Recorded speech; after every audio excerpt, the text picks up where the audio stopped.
Hi, welcome to my channel. இன்னைக்கு நாம beads எல்லாம் எப்படி செப்பரேட் பண்றது அப்படினு சொல்லிட்டு பார்க்க போறோம்.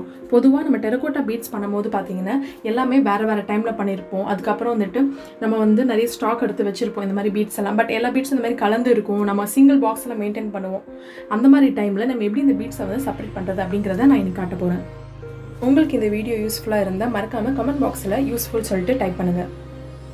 வாங்க நம்ம எப்படி பண்றதுன்னு பாப்போம்.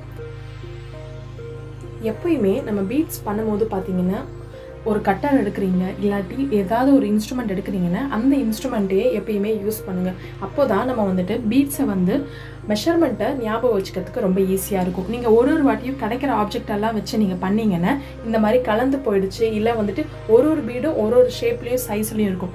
அதனால் நீங்கள் என்ன பண்ணுங்கள், இந்த மாதிரி ஒரு மோல்டு எடுத்துக்கோங்க. இந்த ஜம்கா மோல்டில் நீங்கள் ஃபஸ்ட்டு சின்ன சைஸை மட்டும் விட்டுட்டு செகண்ட், தேர்ட், ஃபோர்த், ஃபிஃப்த் வரைக்கும் நீங்கள் எடுத்துக்கலாம் பீட் செய்யறதுக்கு.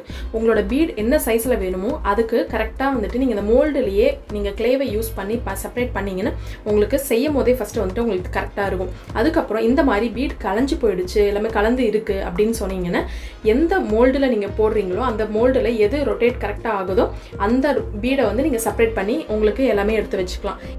இந்த மெத்தடை ஒன்று நீங்கள் வந்து கிளேவை பேக் பண்ணதுக்கப்புறம் நீங்கள் அந்த மாதிரி செப்பரேட் பண்ணி தனித்தனி கண்டெய்னரில் போட்டு வச்சுக்கலாம். அப்படி இல்லாட்டி நீங்கள் டெரகோட்டா ஜுவல் செய்கிற டைமில் கூட உங்களுக்கு என்ன சைஸில் பீடு வேணுமோ பர்டிகுலராக அந்த சைஸ் எடுத்துக்கலாம். அதுக்கப்புறம் இதில் வந்துட்டு பார்த்தீங்கன்னா இப்போ ரொட்டேட் ஆகுது. இந்த ரொட்டேட் ஆகிற மாதிரி இருக்கிறத வந்து நீங்கள் எக்ஸ்பெக்ட் பண்ணுற ஃபிஃப்த்து சைஸை விட கொஞ்சம் சின்ன சைஸ். அதனால் நீங்கள் எல்லாமே பக்காவாக ஈஸியாக செப்பரேட் பண்ணி வச்சுக்கலாம். அதுக்கப்புறம் இதில் வந்துட்டு நீங்கள் பார்த்தீங்கன்னா இந்த ஒரு பீட்ஸுமே நீங்கள் ஃபோர்த்து சைஸ் செஞ்சீங்கன்னா தேர்ட் சைஸோட ரவுண்டுக்கு தான் அந்த பீடு வந்து ஃபார்ம் ஆகிருக்கும்.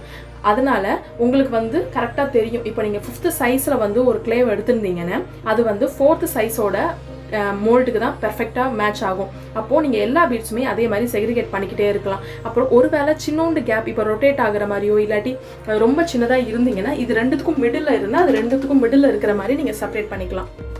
அதுக்கப்புறம் இன்னொரு முக்கியமான விஷயம், ஒரு பீடை கிரியேட் பண்ணும் போது பார்த்தீங்கன்னா நம்ம கியர் வயர் தான் யூஸ் பண்ணுறதா இருந்தாலும் நீங்கள் ஹோல் வந்து இந்த மாதிரி கொஞ்சம் பெருசாக வந்து ஹோல் வந்து கிரியேட் பண்ணிக்கோங்க. ஏன் அப்படி சொல்கிறேன்னா ஒருவேளை நீங்கள் வந்து இதில் த்ரெட் யூஸ் பண்ணணும் அப்படின்னு நினச்சிங்கன்னா ரெண்டுத்துக்குமே கியர் வயருக்கும் சரி நீங்கள் வந்து த்ரெட்டுக்கு இந்த பிளாக் கலர் ரோப்பாக இருக்கிறதுக்கும் நீங்கள் யூஸ் பண்ணால் உங்களுக்கு ஈஸியாக இருக்கும்.